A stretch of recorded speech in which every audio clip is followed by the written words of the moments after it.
रहा है, कोई मुर्दे पे पड़ रहा है, कोई हीला उतार रहा है, कोई इस्कात कर रहा है, कोई सदका उतार रहा है, कोई दुल्हन को कुरान के नीचे चादर पे कुरान रख के गुजार रहा है। जैसे सारी ज़िंदगी कुरान नहीं पढ़ा, कुरान के नीचे गुजर रही है, तो कुरान तो लानत कर रहा है।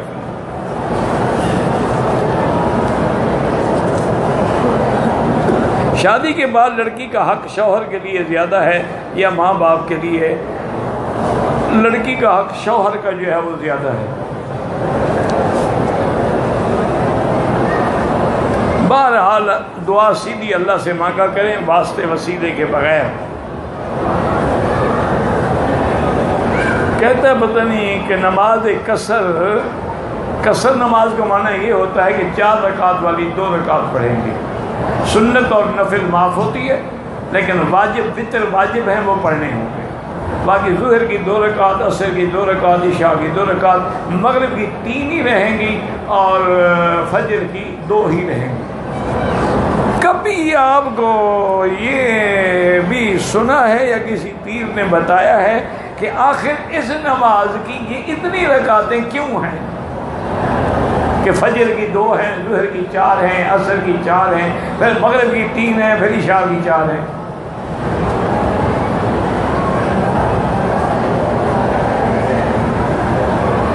असल वजह उसकी याद रखेंगे ये है कि आदम अलैहिस्सलाम को जब दुनिया में उतारा गया, तौबा कबूल हो गई, रात की जुल्मत थी, तारीकी थी, तो आपने 1 रकात तो उस तारीकी की वजह से पढ़ी। अब सुबह निकल आई तो 1 रकात सुबह की रोशनी के लिए, शुक्र के लिए पढ़ी। तो ये 2 रकात की इब्तदा हज़रत आदम से है। उसके बाद ज़ुहर की 4 रकात थी, तो इसकी इब्तदा हज़रत इब्राहीम अलैहिस्सलाम से है कि उन्होंने जब अपने बेटे के लिए कुर्बानी के लिए अल्लाह ने हुक्म दिया, बेटे की कुर्बानी के लिए तैयार हुए, उस पर शुक्राने के तौर पर अल्लाह ने कुर्बानी कबूल कर ली, पर जन्नत से फिदिया भी भेज दिया। उन्होंने ये 4 रकात बतौर शुक्राना अदा की। फिर ये है कि असर की नमाज की जो वजह है उसके लिए भी उलमा ने लिखा है कि मूसा अलैहिस्सलातु व तस्लीम ने 4 रकातें अदा की। एक तो अल्लाह के शुक्र में अदा की कि अल्लाह ने उनकी हिफाजत फरमाई, अल्लाह ने उनको कामयाब फरमाया, उनकी कौम की हिफाजत फरमाई, दुश्मन को गर्क कर दिया। तो उस शुक्राने में आपने 4 रकात पढ़ी। तो ये 4 रकात जो है उनकी हैं असर की। और मगरिब की जो 3 रकात हैं वो हज़रत यूनुस अलैहिस्सलाम ने पढ़ी थी, क्योंकि वो 3 मुश्किलात से निकले थे कि एक तो रात का अंधेरा था, मछली के पेट का अंधेरा था, फिर उनकी गलतियों का अंधेरा था, फी ज़ुलुमातिन सलास। जब अल्लाह ने निकाला तो अल्लाह के शुक्र में 3 रकातें अदा की। तो हज़रत यूनुस अलैहिस्सलाम ने 3 रकातें पढ़ी। फिर उसके बाद हज़रत ईसा अलैहिस्सलाम ने इस शुक्र में कि अल्लाह ने उनको रसूल बनाया, कलिमतुल्लाह बनाया, आसमानों पे उठाया, उन्होंने अपनी उलूहियत की नफ़ी की, वालिदा की उलूहियत की नफ़ी की, अल्लाह की उलूहियत का इस बात किया, उस पर उन्होंने 4 रकातें अदा की। तो ये इशा की 4 रकातें हुई। उन्होंने नफिल शुक्राने के तौर पे पढ़ी थी, अल्लाह को उनकी इबादत पसंद आई तो हुजूर की उम्मत पे फर्ज कर दी।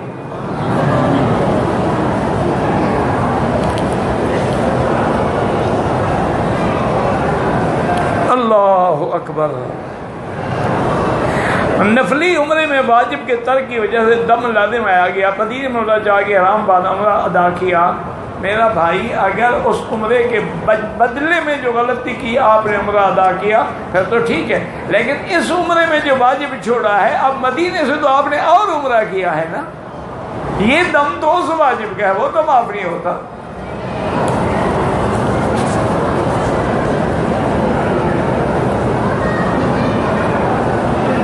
हम हिंदुस्तान के रहने वाले हैं, नौकरी कतर में करते हैं, हिंदुस्तान जाते हैं, हमारा घर है 15 दिन से ज़्यादा, वहाँ तो आप पूरी नमाज पढ़ेंगे। वो तो आपका असली वतन है ना, वो तो आपका वतन ही असली है,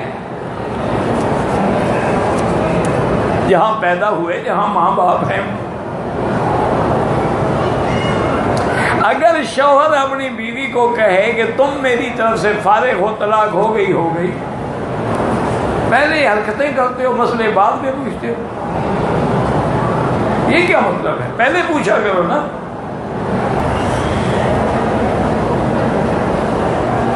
मेरा सालाना चिल्ले की तरतीब है, बीवी मना करती है तो बीवी को साथ ले जाया करो, चिल्ला भी करते रहो, उसमें क्या है? औरतें साथ नहीं जाती, औरतें भी जाती हैं।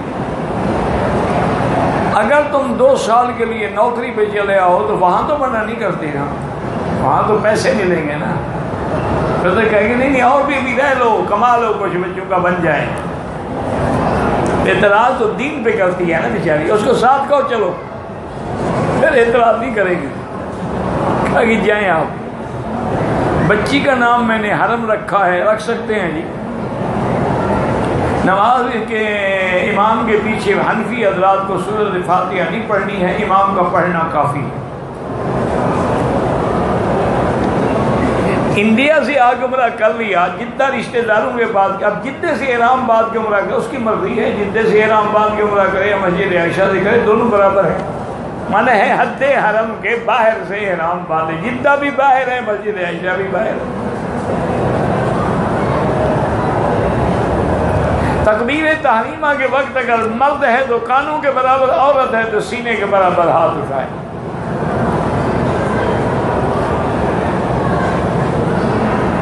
मेरी उम्मत में 73 फिरके होंगे, उनमें एक जन्नत में जाएगा, वही जो हजूर और सहाबा का मानने वाला है, वही जाएगा। इल्ला मा अना अलैहि व असहाबी। जुराब पे मसा करना हनफी मसलक में जायज़ नहीं है, चमड़े के मोज़े पे मसा जायज़ है। खतना कराना सुन्नत है, जायज़ क्या माना? सुन्नत है। अगर हजर अस्वद को हाथ लग जाए तो वो साने बिल्कुल दे सकते हैं। अगर हजर अस्वद पे हाथ फेरे और अपने महरम को उस हाथ का बोसा कराए, बिल्कुल नाजायज़ है। अपना हाथ लगा खुद बोसा, दूसरों को ना बोसे करवाता है हाथों के। इसी तरह तो पीर बनते हैं, बंदा बिगड़ता तो इसी तरह है।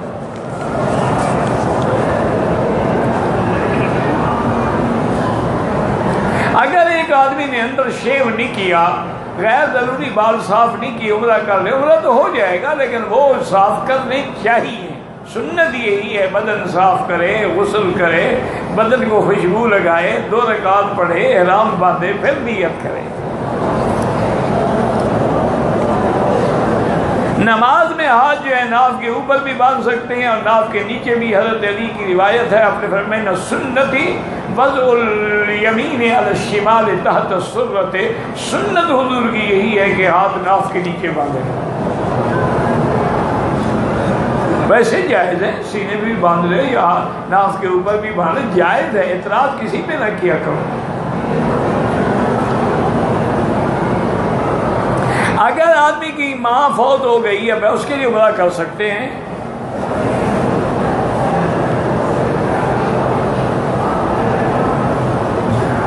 कहते जी कि खाना काबा इब्राहिम अलैहिस्सलाम के दौरान तामीर नहीं किया गया, दोबारा उठाया गया। खाना काबा तो आदम अलैहिस्सलाम से भी पहले बना हुआ था और आदम भी तवाफ करते रहे।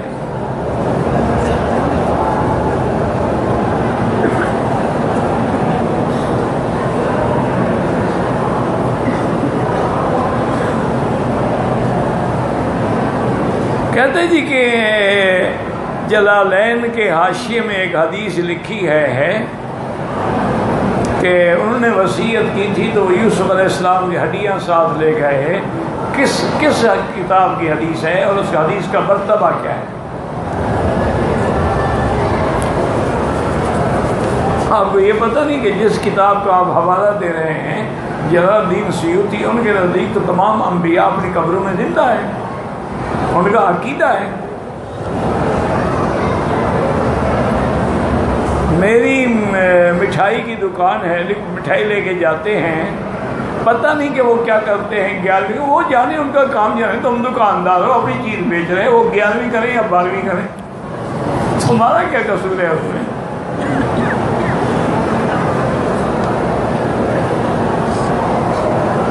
कहते हैं जी कि सहाबा किराम उम्महातुल मोमिनीन की गुस्ताखी करने वाला काफिर है। उम्महातुल मोमिनीन तो बीबी आयशा शामिल है ना, तो बीबी आयशा की गुस्ताखी कुफ्र है।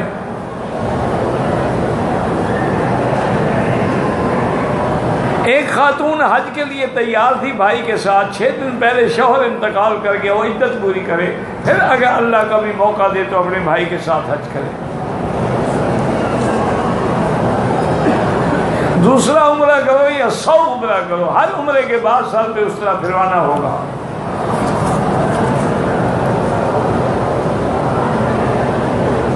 कहते हैं जी कि हरम शरीफ और मस्जिद नबी मोबाइल फोटो और वीडियो बनाते हैं अगर दीन की कोई बात है, वरना नाजायज़ है। जैसे उलमा की दर्स हो रहे हैं वहाँ भी वीडियो बन रही है, वो तो कोई बात, क्योंकि उसी से तो आगे दीन फैलता है।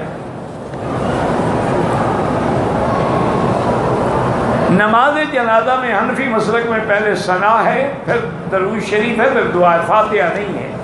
हनाबिला के नज़दीक पहले फातिहा है।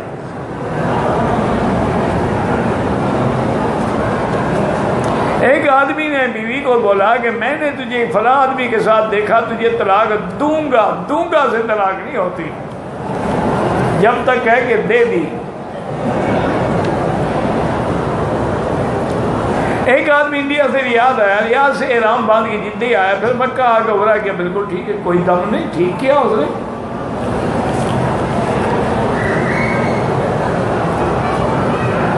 मैं खुरूज निहाई पे जाए, तवाफ अलविदा कर लिया, तवाफ के बाहर में आ सकते हैं, बिल्कुल आ सकते हैं, नमाज पढ़ सकते हैं, फिर मौका मिले फिर तवाफ कर सकते हैं। कुछ लोग कहते हैं कि नमाज में सूरत फातिहा से पहले सना ज़रूरी नहीं है, तो वो न पढ़ा करें, हमारे नज़दीक तो ज़रूरी है।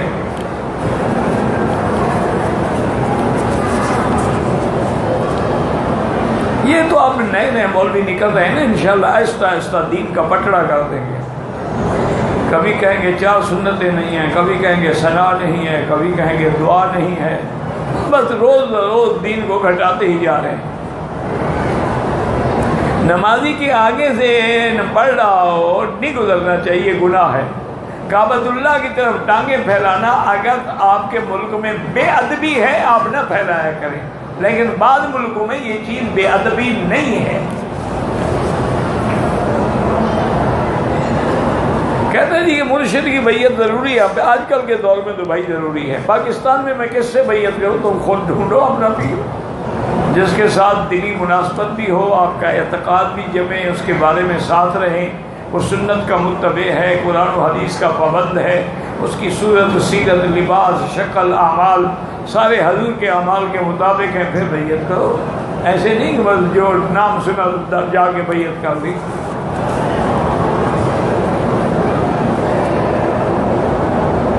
कहते हैं कि मैं मदीना शरीफ गया था तो मैंने दाढ़ी भी रख ली और नीयत भी कर ली है दाढ़ी की, अल्लाह कबूल फरमाए। तुम ये समझो हाज़िरी कबूल हो गई। अगर आदमी नेकी के बाद नेकी हो ना, समझो कबूल हो गई।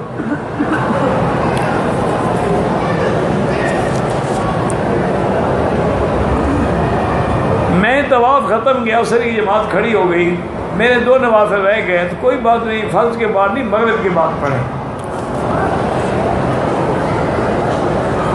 आपका नाम क्या है? मेरा नाम मोहम्मद मक्की है।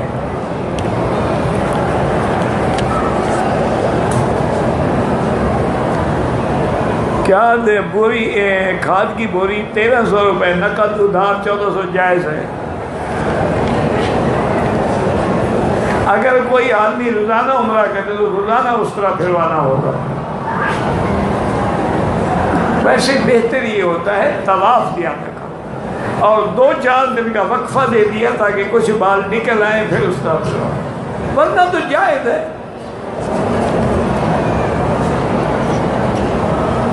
ये तो अब हिम्मत नहीं रही, वरना तो रमज़ान शरीफ में अल्हम्दुलिल्लाह रोज़ाना उम्रा करते हैं।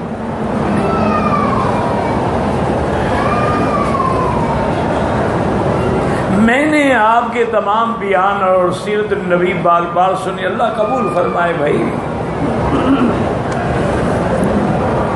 मुर्दे के साथ कब्र में शैतान रहता है, मोमिन के साथ तो नहीं रहता, काफिर के साथ रहता होगा।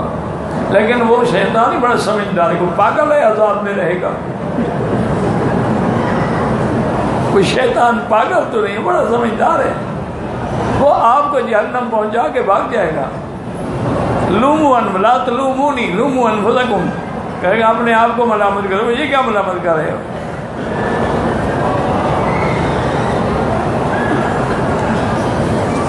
ना तुम्हें उसके साथ रहने का कोई शौक है क्या? नहीं, सवाल पूछने की मुझे वजह बताओ। फिर कहते हैं मकी सब नाराज हो जाते हैं। अल्लाह के बंदे अल्हम्दुलिल्लाह में नाराज नहीं होता, लेकिन तुम करते हो, मैं क्या करूँ। कहते हैं जी कुछ लोग उलमाए देवबंद को गालियाँ देते हैं, ठीक है, हज़रत अंबिया को लोग गालियाँ देते हैं, सहाबा को देते हैं, तो उलमाए देवबंद को देते हुए क्या हो गया? देते रहें, उनकी सुन्नत अदा हो जाएगी, उनका मर्तबा बढ़ जाएगा, इसकी आकबत खराब हो जाएगी।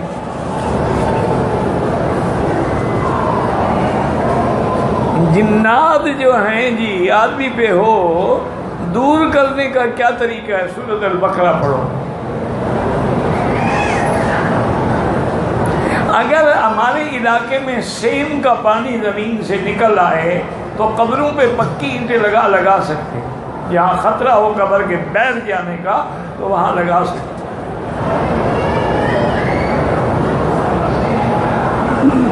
कहते जी बुलंद शहर का बड़ा देहात शामानपुर है। जब बड़ा देहात है तो जुमा हो सकता है। मोटी बात याद रखो ना कि जहाँ दुकानें हैं, बाजार है, ज़रूरियात की चीज़ें मिलती हैं, वहाँ जुमा हो जाता है। बित्ती आदमी के पीछे नमाज नहीं होती। चंद आदमियों को ये बुला के कुरान खानी करवाते हैं, बिदअत है। अगर शौक है घर वाले खुद बैठ के कुरान पढ़ो। एक आदमी मदीने से उम्रे के इरादा करके मक्के की तरफ रवाना हुआ। दौरान सफ़र उसकी तबीयत ख़राब हो गई, मीकात से गुजर कर एहराम नहीं बांध सका। बाद में मीकात से गुजर वफ़ात पा के अल्लाह उसकी मग़फ़िरत फरमाए। बस अगर उसकी औलाद है तो उसकी तरफ से उम्रा कर लें, वरना अल्लाह मग़फ़िरत फरमाए। उम्रा कैसे शुरू किया जाता है? शुरू किया जाता है कि पहले गुस्ल करें, 2 रकातें पढ़ें, लब्बैक पढ़ें, मक्के में आएँ, तवाफ़ करें, सफ़ा दौड़ें, बाल कटाएँ, उम्रा पूरा हो गया। पाबंदी यही होती है कि हालत एहराम में खुशबू न लगाएं, सिला हुआ कपड़ा न पहनें, अपनी बीवी से भी कोई शहवत अंगेज बात न करें, फला रफसा वला फसूका वला जिदाल, झगड़ा न करें। कहते हैं असर और मगरिब की नमाज में मताब में खला, लेकिन अगली सब नजर आए तो नमाज हो जाती है। कोशिश करें कि खला न रहे। मस्जिद हराम में लोग एक दूसरे के जूते इस्तेमाल करते हैं, शरीयत में नाजायज़ है।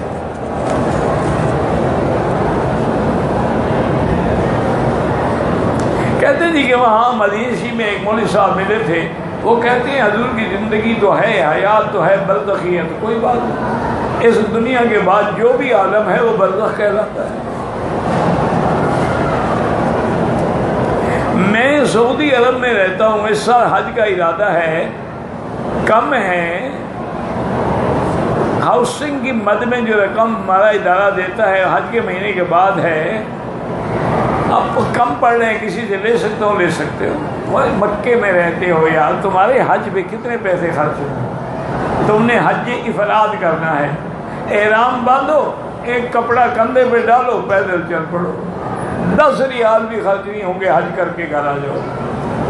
खाना मुफ्त मिलता है, पानी मुफ्त मिलता है, हर चीज़ जो है ना जी, कंटेनर के और बड़े बड़े ट्रॉलर लगे हुए होते हैं।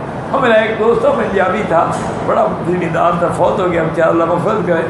मुझे कहने लगा मक्की साहब मक्के शरीफ में थे, बड़े मज़े ने। मैं की गल है? कहना जी कबर खट्टी खटाई, रोटी पक्की पकाई। कहते मरने की देर है, कबर पहले तैयार है, और खाने के लिए भी रोटी पकवानी नहीं पड़ती, पेड़े शेड़े दे के पकी हुई मौजूद है। बहुत अच्छा आदमी था बेचारा, अल्लाह मग़फ़िरत फरमाए।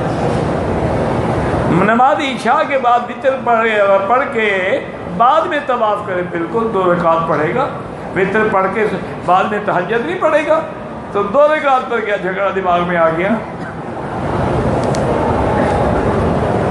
आदमी जब मर जाता है, जनाजे पहले ही उस वक्त लोग पैसे तकसीम करते हैं, बिल्कुल बिदअत है, बिल्कुल नाजायज़ है, लेना भी नाजायज़ है, तकसीम करना भी नहीं। ज़िंदगी में तो किए नहीं, अब जनाब उसके मरने के बाद का क्या फ़ायदा है? एक औरत को ज़रूरी याम मदीने के वापसी पर एहराम नहीं बांधा, मस्जिद आयशा से मेरा क्या दम पड़ गया। मदीना मुनव्वरा मीकात है, उसी अय्याम हैज़ के दौरान भी वो नियत करके आ जाती, होटल में बैठी रहती, पाक होती, उम्रा कर लेती। मसला भी तो तुम गलती करके बाद में पूछते हो ना, इसका क्या किया जाए?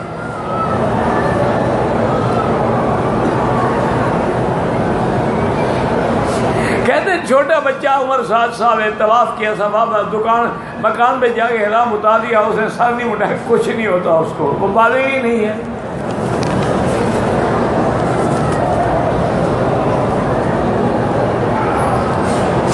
एक हमारे मौलवी साहब ने कहा कि मीलाद की रात लैलतुल कदर से भी अफजल है। पहले मुअय्यन तो करो कि मीलाद की रात है कौन सी।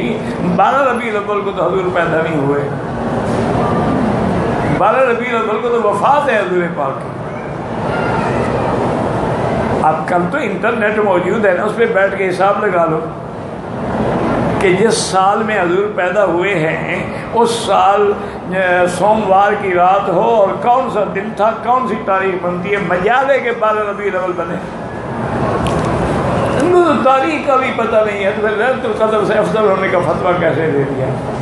लैलतुल कदर का जिक्र कुरान में है, मिलाद की रात का जिक्र कुरान में नहीं है, यानी लैलतुल कदर मनसूस है। इसके बारे में तो चलो बाद बुजुर्गों ने कहा होगा, ना कुरान है ना हदीस है।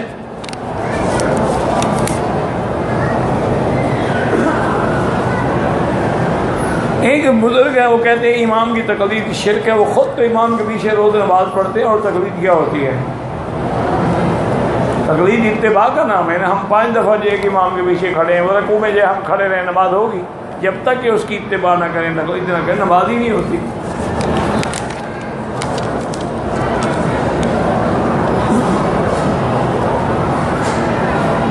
आपका एक दोस्त है, वो एक पीर को घर में रखता है, तो शायद हिदायत के लिए रखा हो, आपको सिर्फ एतराज़ का मौका मिलता है। भाई ये घर में तो काफिर भी आ जाए तो रखा जा सकता है। अबू सुफियान काफिर है, हजूर की ज़ौजे मुतहर हैं बीबी उम्मे हबीबा, तो उनके पास जब फरमाया अकरमी अबाक, अपने बाप की खिदमत करो, इज्जत करो, खाना खिलाओ, रखो उसको घर में। असर की नमाज के 24 सानी के बाद होता है हनफी मसलक में। हरम की नमाज से पहले इनके नज़दीक अव्वल वक्त में हो जाती है, लेकिन फतवा उलमाए देवबंद का भी यही है कि हरम की नमाज न छोड़ें, गो वो हमारे वक्त पर भी न हो, उनके वक्त पर हो तब भी पढ़ें। अगर इंसान सफ़र में है, सुन्नत पढ़ना अफजल है, माफ़ है, तुम्हारी मर्जी है, पढ़ो पढ़ो, ना पढ़ो ना पढ़ो। एक आदमी पाकिस्तान के उलमा भी यकीन नहीं करता, मजाक उड़ाते रहते हैं, दुआ करो अल्लाह उसका